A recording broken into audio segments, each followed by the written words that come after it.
Nous lisons Deutéronome chapitre 7. Nous commençons au verset 1.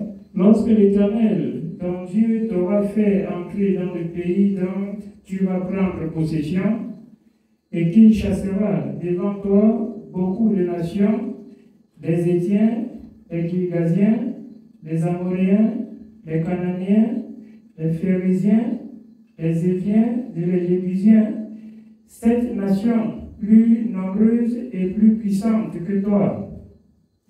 Amen. Je voudrais qu'on écoute et qu'on comprenne pas à pas. Dieu nous a accordé la grâce d'être dans le véritable. Il a chassé devant nous de même des nations. Vous voyez des légions d'esprits qui entrent dans la maison de Dieu. Et Dieu les refoule pour vous rendre libres. C'est ainsi la parole de Dieu depuis la sortie de l'Égypte, la promesse de Dieu, les lois et les ordonnances. Que Dieu a fait la promesse à ceux qui doivent accepter le service. Ils éloignent du milieu de son peuple tous les étrangers, tous les esprits malins, tout ce qui peut nuire son peuple, afin que là où le peuple de Dieu soit, que plus rien ne le trouve. Devant Israël, partant à Canaan, Israël a rencontré des peuples forts, mais l'Éternel les a rendus au néant. L'Éternel les a détruits pour donner la possibilité à Israël d'entrer dans un pays où il y avait toutes sortes de richesses que Israël n'avait point travaillé. Quand vous allez dans la parole de Dieu dans Deutéronome, quand ils ont mangé du miel, ils ont mangé des raisins qu'ils n'avaient point plantés. Ainsi, l'Éternel faisait grâce à son peuple. Dans le livre d'Ésaïe de même, Ésaïe 8, il dit, si vous avez de la bonne volonté, à faire quoi? À obéir. À faire quoi? À écouter. À faire quoi? À marcher selon la parole de Dieu. Vous mangerez les meilleures productions du pays. C'est la parole de l'Éternel.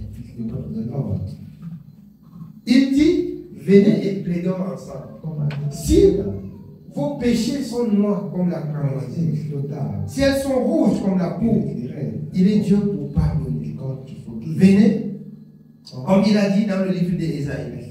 Il dit qu'il a bien aimé fait des enfants, ils sont rebelles, ils sont incrédules. Le bœuf, l'âne, connaît la crèche de son maître, mais Israël ne comprend et ne connaît rien. Ainsi, Dieu jure de détruire. Et il appelle ceux qui doivent être sauvés à la repentance. Il dit, même si tu as commis n'importe quel tort, viens et repens-toi. Mais beaucoup ont péri. Et la parole de Dieu nous fait savoir dans le livre de l'Éternel que Dieu ne pouvait pas laisser l'injustice, sinon l'injustice devait demeurer au milieu du peuple, afin que nous voyions la vie de ceux que Dieu a traités à cause de leur péché et que nous tremblons devant Dieu, que nous craignons Dieu et que nous servons Dieu, que nous restons dans la vérité et dans la justice de Dieu pour que ces choses ne nous arrivent pas. Je vous dis en toute vérité, connaissant la vérité de Dieu, si nous ne nous soumettons pas à la vérité de Dieu, même la mort, vous verrez avec vos yeux devant l'Éternel dans l'assemblée. Anania et Saphira, ce n'était pas dans la loi. Anania et Saphira, ce n'était pas dans la loi, c'était dans la grâce. Je vous dis encore aujourd'hui, après l'église primitive, dans toutes les nations, comme a dit le prophète Samuel, la parole de Dieu est rare. La parole de Dieu est rare. Beaucoup de personnes parlent de Dieu. Beaucoup de personnes prient Dieu. Beaucoup de personnes louent Dieu. Beaucoup de personnes enseignent la parole de Dieu. Mais la justice de Dieu est oubliée. Ça m'a donné de me lamenter et de retourner. Dieu m'a rappelé, il y a de cela environ 8 à 10 ans. Quand j'ai rencontré le Père, c'était un petit matin. Le Seigneur m'a dit, j'ai entendu la voix. Nous sommes devant Dieu. Vos pères m'ont déshonoré toute leur vie. Et vous, en peu de jours, vous allez me glorifier jusqu'aux cieux. Ce matin-là, le père avait dit, écrivez. J'ai donné mon livre, la soeur a écrit dans mon livre. C'est l'autre jour quand je vous fais comme ça. Le Seigneur m'a rappelé ici. Vos pères m'ont déshonoré toute leur vie. Et vous, en peu de temps, vous allez m'élever jusqu'au ciel. Je vous exhorte que chacun travaille sa vie de façon à accomplir la parole de Dieu par l'apôtre Paul dans 2 Corinthiens 6,14. De ne point prendre part aux œuvres infructueuses des ténèbres, mais que l'Éternel nous arme de courage et de force de les condamner. Mieux vaut être 2 ou 3 qui vous attachez à la parole de Dieu que d'être nombreux ou être troublé et que Dieu se sépare de vous. C'est ici la parole de Dieu. Dieu a aimé son peuple. Oui, on continue bien aimé. Nous continuons au verset 2. Lorsque l'Éternel, ton Dieu, te les aura livrés et que tu les auras battus, tu les dévoreras par interdit, tu ne traiteras point d'alliance avec elles et tu ne leur feras point de grâce. Tu ne traiteras plus alliance avec elles et tu ne leur feras point de grâce. Un esprit peut sortir encore, il part, tu dis que viens habiter un peu parce que tu n'as pas trouvé où tu vas habiter avant de sortir. Dites-le moi. C'est possible. Pourquoi vous violez la loi de l'Éternel? Si ce n'est pas possible, ce n'est pas aussi possible de pécher contre Dieu. Ce n'est pas aussi possible de laisser ce que Dieu a dit pour faire votre volonté. Ce n'est pas possible. Oui, bien aimé, on continue. Nous sommes au verset 3. Tu ne contracteras point de mariage avec ce peuple, tu ne donneras point tes filles à leurs fils, et tu ne prendras point leurs filles pour tes fils. Écoutez, ce sont des instructions sérieuses. Vous savez pourquoi je dis ceci ce soir? Parce que la dernière fois, je me suis rendu à Banjo. Au nom de l'Éternel, j'ai laissé même mes enfants, mon épouse, malade, le travail, même l'enfant à la bien-aimée qui travaille avec moi était malade. J'ai dit, même s'il faut que tu fermes, parce que je vais voyager. Et je me souviens, c'est vers le midi qu'elle a ouvert parce que l'enfant se sentait un peu mieux. Et Dieu a permis que cet enfant se sente mieux parce que j'étais dehors, pas pour travailler de l'argent, mais pour l'œuvre de l'Éternel.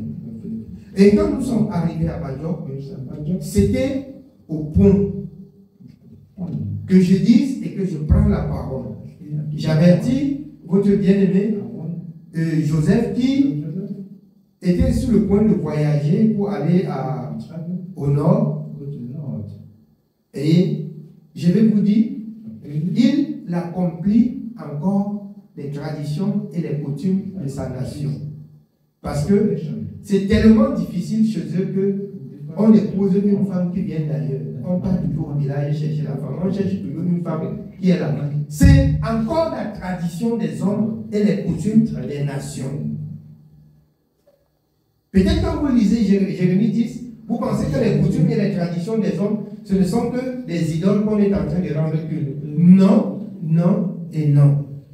Certes, tu peux épouser une femme de ta tribu si c'est à l'église et si Dieu l'a dit. Alors, je suis resté, je crois c'est hier ou avant-hier. Il me dit, serviteur, je suis rentré, mais quand tu disais là, mais quand même, je suis rentré avec la femme. J'ai dit, j'ai compris. J'ai bien compris. Hein? Il dit oui, j'ai dit ok. Alors, je vous dis, il n'y a pas de tolérance avec ce qu'on peut penser qu'on peut amener ces coutumes, ces traditions dans l'église de Dieu. Je vais vous dire ce que Dieu a dit qu'on fait. Je vous dis ce que Dieu a dit qu'on fait. Lisez encore ce livre de Malachie. Malachie 2 à partir de 10. Malachie chapitre 2, nous commençons au verset 10. N'avons-nous pas tous un seul Père? N'est-ce pas un seul Dieu qui nous a créés? Écoutez très bien. Si nous sommes des enfants de Dieu, n'avons-nous pas un seul Père? N'avons-nous pas un seul Dieu pour obéir à sa volonté? Oui, on continue. Pourquoi donc sommes-nous infidèles les uns envers les autres? En profanant l'alliance de nos pères, Judas s'est montré infidèle. Judas s'est montré infidèle en profanant l'alliance de nos pères. Qui sont nos pères? Abraham, Isaac et Jacob. Abraham, Isaac et Jacob. Vous avez vu comment on prenait la femme d'Isaac? C'est pas ça? Et vous recevez ainsi les instructions depuis Deutéronome que vous n'allez pas vous allier à ce peuple étranger. On va rentrer dans Deutéronome. On va continuer. Continuons dans Malachie. Et une abomination a été commise en Israël et à Jérusalem. Car Judas a profané ce qui est consacré à l'Éternel, ce qu'aime l'Éternel. Il s'est uni à la fille d'un Dieu étranger. Il s'est uni à la fille d'un Dieu étranger. Je vous dis, si, étant unis dans le même esprit, comme la parole de Dieu dit, nous nous séparons pour amener d'autres esprits dans la maison de Dieu, pour traiter alliance. Voici ce que Dieu dit. On continue. Il s'est uni à la fille d'un Dieu étranger. L'Éternel retranchera l'homme qui fait cela. L'Éternel retranchera l'homme qui fait cela. L'Éternel retranchera l'homme qui fait cela.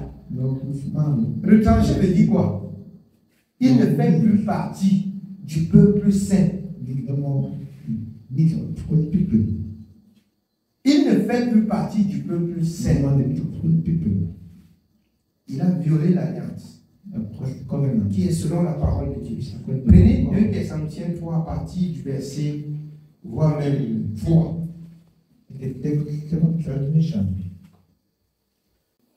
Nous lisons 2 Thessaloniciens chapitre 3, nous commençons au verset 3.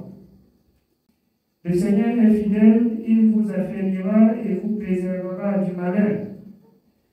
Nous avons à votre égard cette confiance dans le Seigneur que vous faites et que vous ferez des choses que nous recommandons.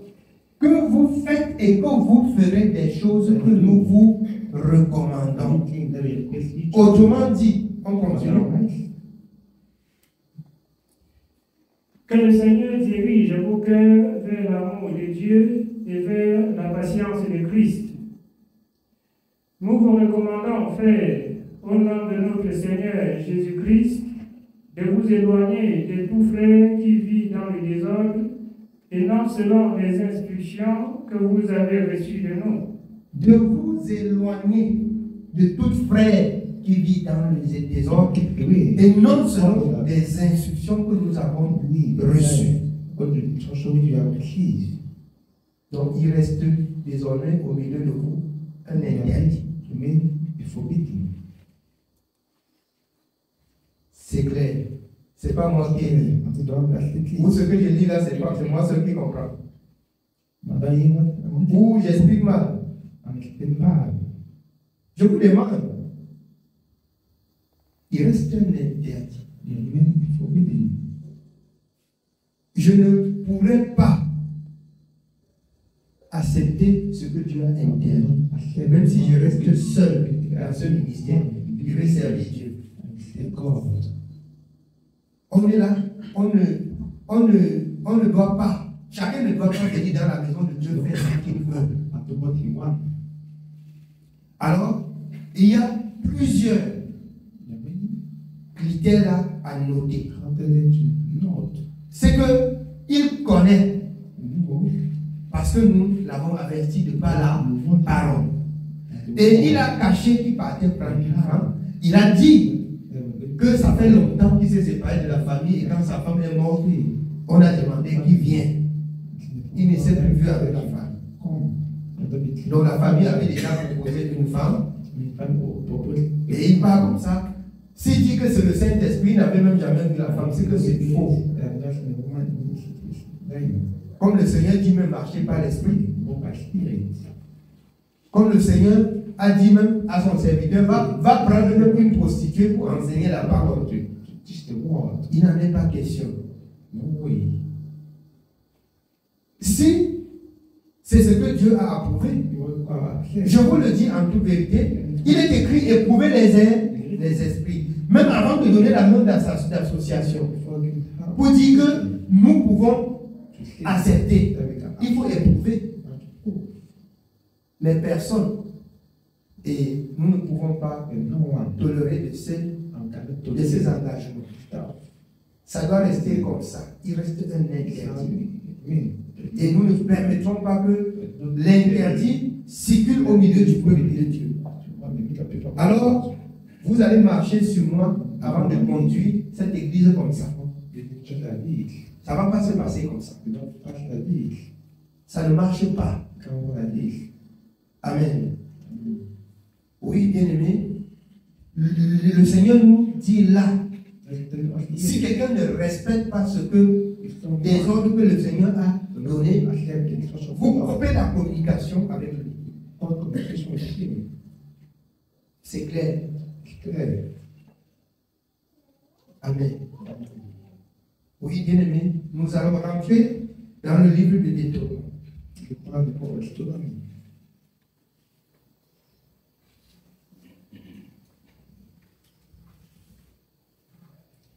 Et vous savez bien, si quelqu'un ne met pas cela en pratique, et nous constatons un seul moment, parce que vous marchez un peu comme ça là, moi je suis prêt à vous ignorer, vous tous ici là, pour Dieu. Je suis prêt, je vous dis ça en toute vérité, je suis prêt à vous ignorer, vous tous, pour Dieu. Celui qui va violer ce que Dieu a dit là, la personne va aller former l'église avec lui. Ça ne va pas marcher comme ça. Amen. Oui, bien aimé. Deutéronome chapitre 7, nous continuons au verset 3. Tu ne contracteras point de mariage avec ce peuple, tu ne donneras point tes filles à leurs fils, et tu ne prendras point leurs filles pour tes fils. Amen. Bien que le Seigneur donne ses ordres, il donne aussi la conduite à tenir dans 1 Corinthiens 7 en disant s'il y a des veuves. Les veuves, s'ils ne peuvent pas s'abstenir, ils doivent, si c'est une femme, il doit prendre un mari, si c'est un homme, il doit prendre une femme. Mais pourvu que ce soit dans le Seigneur, dans 1 Corinthiens 7. Et il doit aussi tenir ses enfants à obéir. J'ai vu les enfants et j'ai crié plusieurs fois, même qu'on envoie l'autre au travail, je paye. On était à Banjok, c'est devant toi que j'ai demandé, Anna passe les vacances à la maison, pourquoi? Qu'on envoie, même dans le salon de couture, même les 1 mois qui restent, et qui me demandent, je vais payer. Les enfants sont là vagabonds. Ils crient qu'il n'y a pas l'argent pour payer 10 000 francs 1 mois de couture pour l'enfant. Mais il a l'argent pour doter des femmes en cachette. Quelle incrédulité. Je vais marcher, je vais arriver là-bas. Le Seigneur va permettre. Et je vais d'abord donner ces instructions. Si vous voulez, vous les tenez. Si vous voulez, vous les jetez. Déjà, c'est pour le Seigneur que je viens abandonner. Celui qui rejette là, ce n'est pas moi qui rejette, c'est le Seigneur. Et si vous ne mettez pas en pratique, je ne viens même plus. Je ne viens pas là-bas, je n'ai pas la boutique, je n'ai pas la quincaillerie là-bas que je viens prendre la recette. Vous ne mettez pas en pratique la parole. Je viens là-bas vous dire, vous ne mettez pas en pratique, je coupe la communication avec vous tous. Ça doit être en pratique. Amen. Oui, bien aimé. car ils détourneraient de moi tes fils qui serviraient d'autres dieux, et la colère de l'Éternel s'enflammerait contre vous. Amen. Alors, quand vous venez avec eux comme ça, qu'est-ce qu'ils font? Quand ils vont rentrer faire leur coutume, vous n'allez pas donner l'argent. Les enfants qu'ils doivent accoucher, n'est-ce pas? Les initiés selon leur coutume, leur tradition, et le peuple de l'Éternel est où? Vous pensez que Dieu parle en pour rien? Le peuple de l'Éternel est où? Les orphelins sont d'abord là vagabonds. On se parle, il dit faites même ceci, je vais payer. Il dit qu'on envoie l'autre au garage et qu'on me dit combien on va payer, je vais payer. Son fils est né. Il est allé au garage quelques jours. Je ne sais pas si son père a mis même le sérieux sur ça. Il a vu. Je l'ai interpellé quand je suis arrivé à Major. Pourquoi ton père t'a amené au garage? Tu as fait. Il dit son père impose ce qu'il doit faire. Moi j'ai dit qu'il la moto, le mécanique moto, je vais bien comprendre. J'ai dit qu'il m'envoie à tel endroit. Il a dit que celui-là filme le manga. Le bien-aimé René est venu témoigner que ce n'est pas ça. Il dit que bon, envoie-moi même de l'autre côté.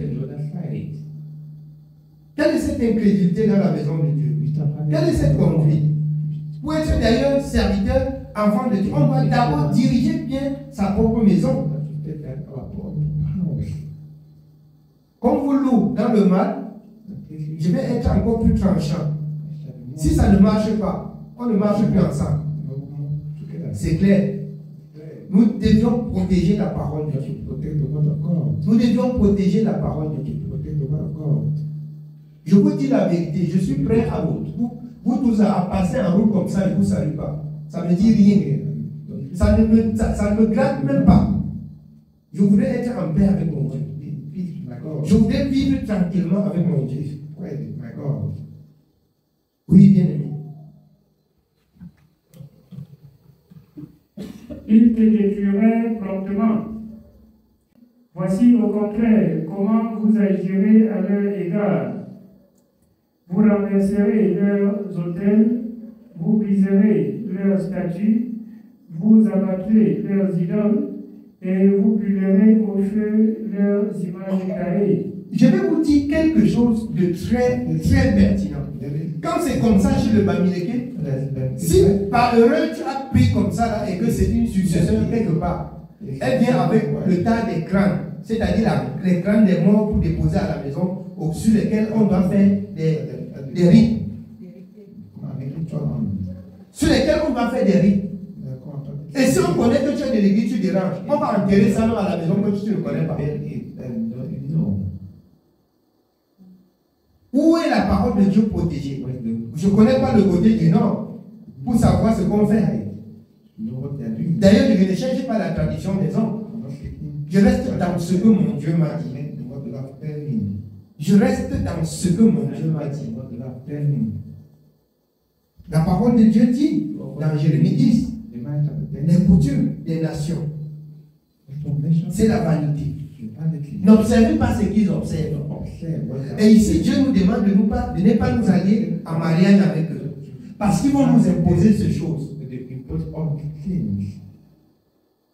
Ils vont nous détourner de ces choses.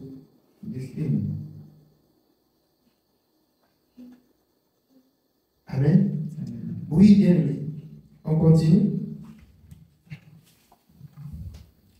Continuons au verset 6.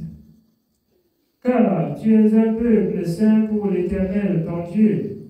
Tu es un peuple saint pour l'Éternel, ton Dieu. Ces choses, on ne doit pas voir ces choses chez toi. Vous savez, dans des tournants où l'Éternel a refusé même des représentations de quelques images dans vos maisons. Parce que Dieu est saint. Lui-même, Dieu, il n'est pas représenté. Il n'est pas représenté. Les gens dessinent même les images que c'est pour Jésus, ils approchent au mur. Les gens dessinent les ceci et les cela, ils approchent. Mais Dieu nous dit qu'il n'est pas représenté, qu'il est esprit et que ceux qui l'adorent, l'adorent en esprit et en vérité. Oui, bien aimé. L'Éternel, ton Dieu, t'a choisi pour que tu fusses un peuple qui lui appartient entre tous les peuples qui sont sur la face de la terre. Ce n'est point parce que vous surpassez en nombre tous les peuples que l'Éternel s'est attaché à vous et qu'il vous a choisi, car vous êtes le moindre de tous les peuples. Mais parce que l'Éternel vous aime, parce qu'il a voulu tenir le serment qu'il avait fait à vos pères. L'Éternel vous a fait sortir par sa main puissante, vous a délivré de la maison de servitude, de la main de Pharaon, roi d'Égypte. Sachez donc que c'est l'Éternel, ton Dieu, qui est Dieu. Ce Dieu fidèle garde son alliance et sa miséricorde jusqu'à la 1000e génération envers ceux qui l'aiment et qui observent ses commandements. Il garde son alliance jusqu'à la 1000e génération. Tu es de quelle génération? Tu es de 40e génération à ta famille qui a cru. Nous tous, nous sommes de première génération. Et si à notre niveau l'injustice commence à habiter, que fera la génération future? La génération future doit observer quoi? Ils doivent écouter quoi? Ils doivent dire quoi?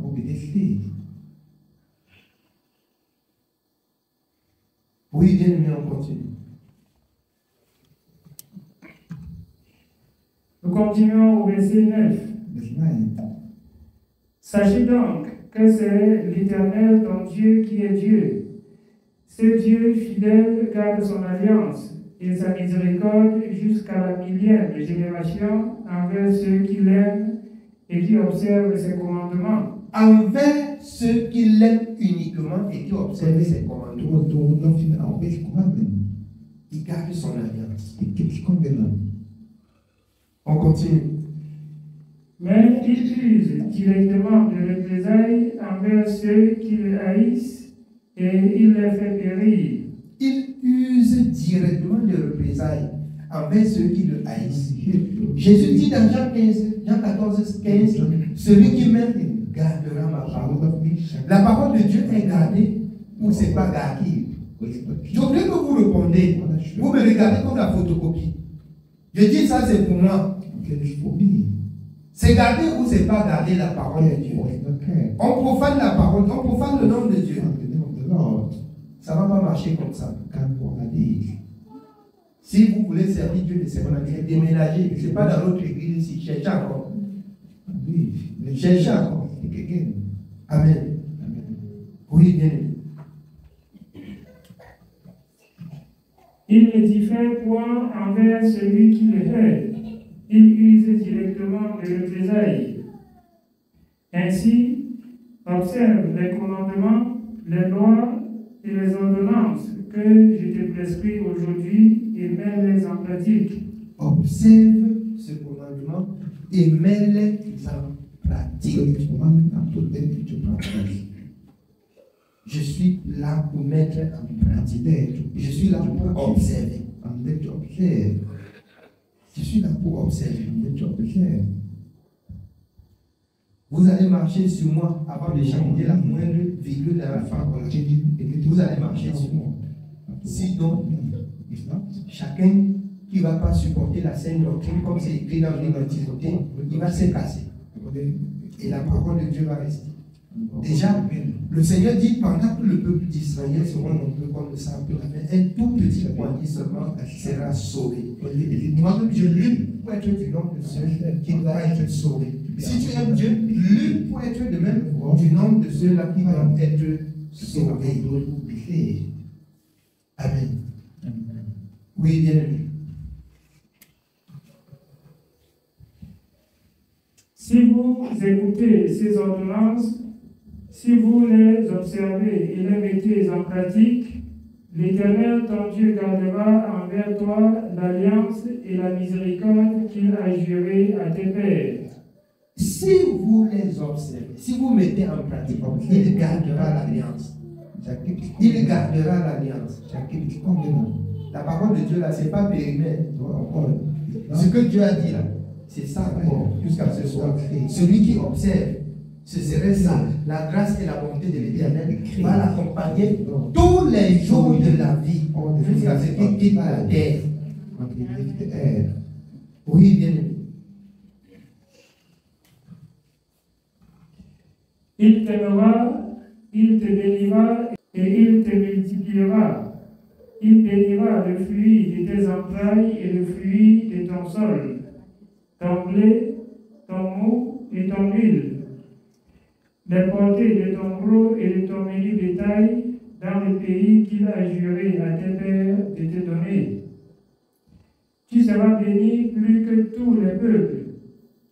Il n'y aura chez toi ni homme, ni femme stérile, ni bête stérile parmi tes troupeaux. Bien-aimés, comprenons que la parole de Dieu, c'est la vérité. Si nous gardons ce que Dieu a dit, même les bêtes là, on ne va pas voir qu'ils soient stériles. On va dire que l'autre aussi ne met même pas bas. Dieu va faire, ça va mettre bas. Les gens seront dans la confusion. On va dire que ça n'a pas marché. Tu vas dire que ça va marcher par la grâce de Dieu. Et le Seigneur va agir à cause de son prière. Amen.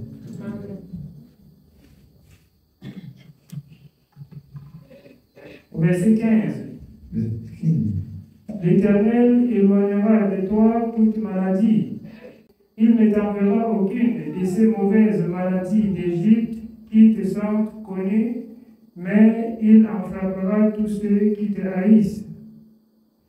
Tu dévoreras tous les peuples que l'Éternel, ton Dieu, va te livrer, et tu ne jetteras pas sur eux un regard de pitié. Si vous avez pitié de ceux qui profanent le nom de l'Éternel, l'Éternel n'aura pas aussi pitié de vous. Vous allez périr avec ceux qui profanent l'alliance. C'est pour ça que je vais être encore plus amer en ce qui concerne la parole de Dieu violée. Ça ne va pas marcher. Ça ne marche pas. Ça ne marche pas. Amen.